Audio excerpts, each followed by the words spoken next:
All right, guys. Hi, hello. I hope you're well today. What we got going on today? Today is our last day of new content for your final unit of World Studies. We're going to be talking about China after Mao Zedong, just like every other leader we've talked about for the most part, is not immortal. So he will pass away, and a new leader of the communist China will come rise to the top. And we're going to see how he handles that and what changes happen to China. We'll talk very briefly at the end of today's little lecture about modern China and some things to do with that. And then I've got work to be completed. Tomorrow, there's going to be no new information. But you should take a look and see there's going to be something posted that you might want to, again, take advantage of. And for those of you who are looking for a little bit of something extra overall, and then otherwise you should just be preparing for your test, which is at the end of the week. And with that said and done, we're going to dive right in. So notebooks out. So after Mao Zedong passes away in 1976, Deng Xiaoping is going to be the guy who takes over the Communist Party of China. Excuse me. When he takes over, he is going to first and foremost throw out or end the Cultural Revolution from yesterday. Again, all of that pushing and pushing of the new ideas of communism onto the people. Again, the very harsh treatment that individuals were met with if they clung too much to the past. Things like that. Yep, he's going to be like, no, we're going to change this up a little bit, do something different. Because by the time we get to the 1970s, the rest of the world is moving on and China is falling behind. So Deng Xiaoping is going to be very concerned about modernizing the country, not necessarily modernizing to fit into that communist picture that Mao had created with his little red book and all that kind of stuff, but into something else, something that's going to be more successful in the long run. So the four big modernizations that are going to be part of this process here are these right here. So the first is to invite foreign investors to China. Up until this point, China had remained relatively isolated. Yes, they'd gotten involved in a few military skirmishes since their, again, creation in 1949. Again, Korea, Vietnam, various different conflicts like that. But for the most part, they've been just kind of trying to get themselves into a position to be successful. But now they're going to open the doors, again, invite foreign countries and, again, investors to come in. And with that foreign investment, they're going to see technological advances. The second modernization, which is, again, all of these, the goal here is to bring China up to the present day and to be competitive, is to send thousands upon thousands of young people to study abroad at the most advanced and successful universities and colleges. So studying science and technology, business practices at places like Harvard and Yale and Oxford and all of these really important, prominent, universities, and then bringing that knowledge back to China so China can take advantage of it. The collective farms are now going to be able to lease land to the lowest of the low. So instead of forcing everyone to work together, they're going to be able to, again, give up control and have individuals control their farming once again. And then finally, any excess product that is harvested or created can be sold for profit. A lot of this right here does not sound like communism. And this is where China is really going to veer away from that perfect communist state that Mao Zedong had envisioned for China and is going to be forging a new path where economically they're going to be much more like the rest of the free market world that's out there. But politically, they're going to stay very committed to communism and the communist ideals. So with that said and done, continuing here. So with all of these economic reforms, there is a big success, a market success, because the standard of living in China is going to raise dramatically throughout the 1980s. There's this big economic boom. Again, that you can see it in the fact that people are living a life that's more comfortable, again, buying cars and appliances. This economic boom, just like many others around the world, does also have kind of a bad side to it because crime and corruption, again, which is inherent with private ownership of anything, kind of rears its ugly head in China. So that's something to contend with.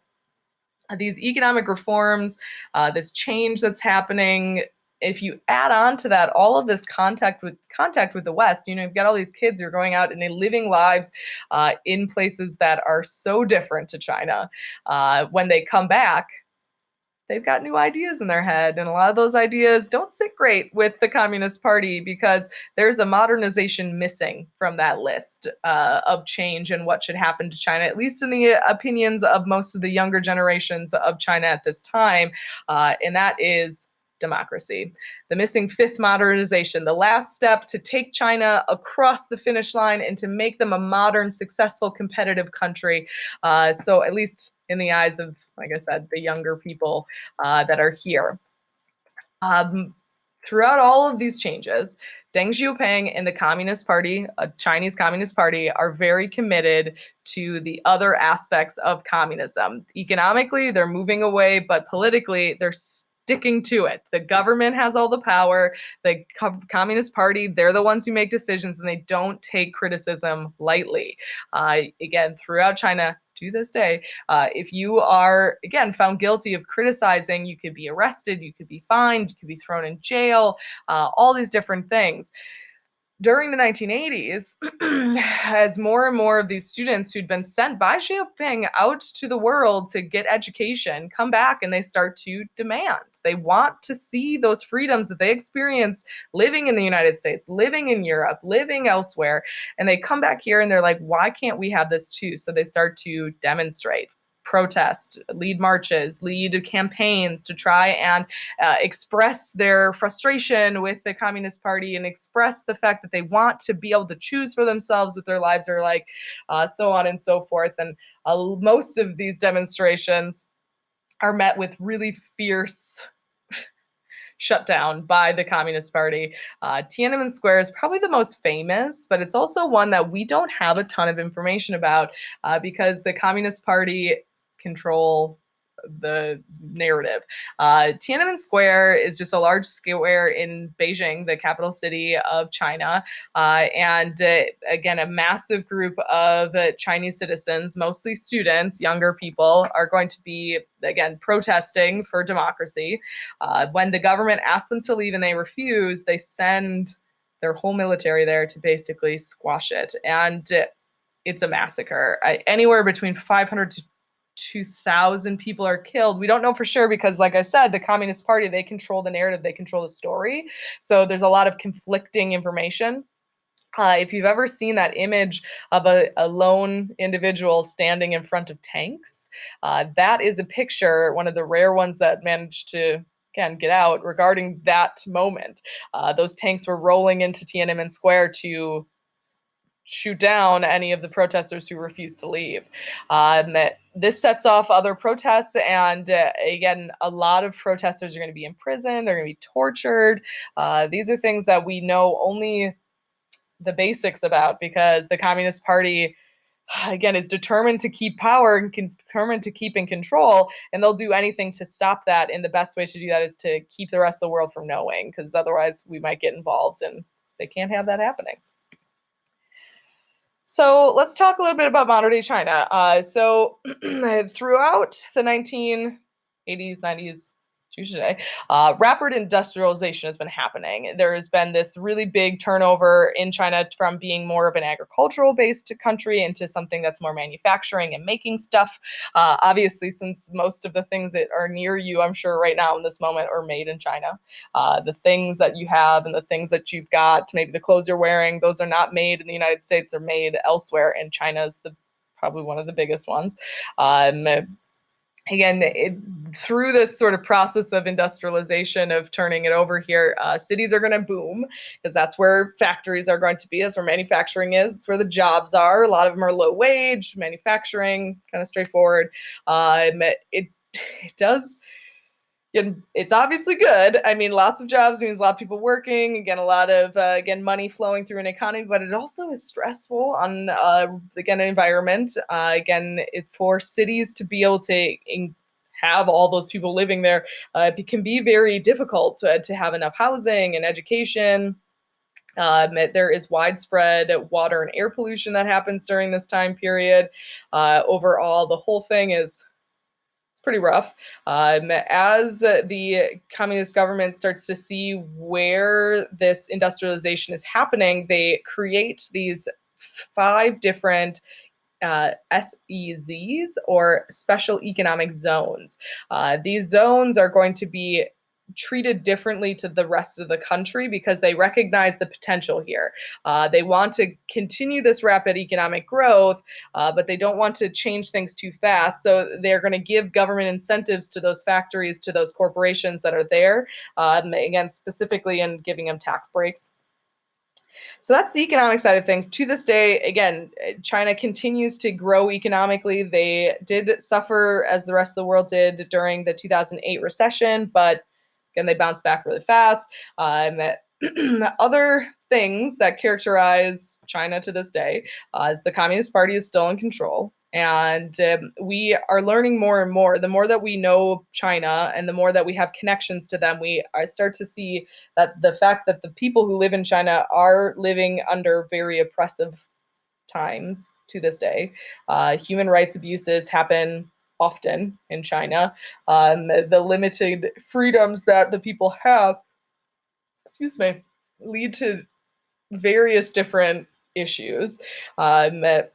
Another thing to understand about modern China is the fact that it is the largest population in the world, followed closely by India. And in the 1980s, the government, again, this idea of limiting freedom, decided to slow the population growth because it's too much, it's too stressful. So they enacted the one-child policy. The one-child policy stated that people who lived in urban places, cities, could have one child.